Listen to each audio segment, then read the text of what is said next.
In a small town nestled between hills and rivers, lived a woman named Grace. Her name was not just a label. It was a reflection of who she truly was.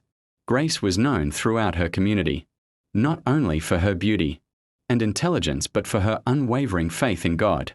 She was the wife of Chaka, a respected schoolteacher who, though kind-hearted, was not nearly as devout as his wife. Grace started every morning with quiet prayers before sunrise. Her voice, soft and sincere, would fill the walls of their modest home like a gentle breeze. She believed in the power of prayer, not just for blessings, but for strength, patience, and peace.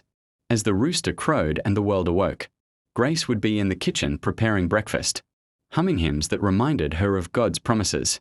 She never nagged Chaka about church or forced her beliefs on him. Instead, she lived her faith, helping neighbors, comforting the sick, giving even when she barely had enough, and always speaking with kindness.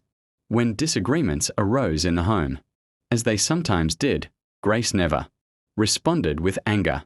Instead, she would pause, say a quiet prayer, and choose her words carefully. There was a time when Chaka lost his job. It was a difficult season, and the weight of shame and frustration made him short-tempered. He withdrew from his friends, avoided church, and spent most days staring blankly out the window.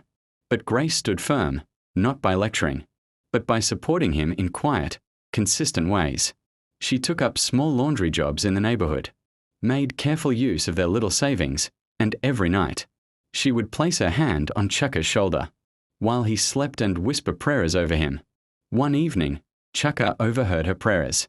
"Father, give Chaka peace. Let him feel your love even if he doesn't yet believe. Strengthen me to keep showing him you through how I live." Tears welled up in Chaka's eyes. He realized how much Grace had carried without ever complaining. Her love was not loud, it was faithful. It was intentional. It was godly. Months later, Chaka got a better job than the one he had lost. The family began to thrive again.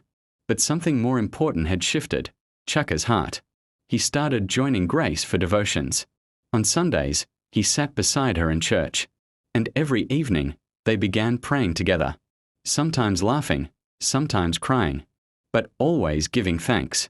Years went by, and their love only grew stronger. Their home became a refuge for many, young couples seeking wisdom, the hungry seeking food, and the broken seeking prayer. People would often say, if you want to see a godly home, go to Chaka and Grace's house. Grace never saw herself as extraordinary. She just wanted to live a life that pleased God. But in doing so, she became a light to her husband, her neighbors, and her generation.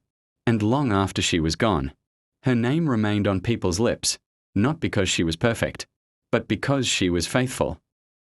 Moral: a God-fearing wife doesn't need to preach with words. Her actions, patience, and love are the loudest sermon of all.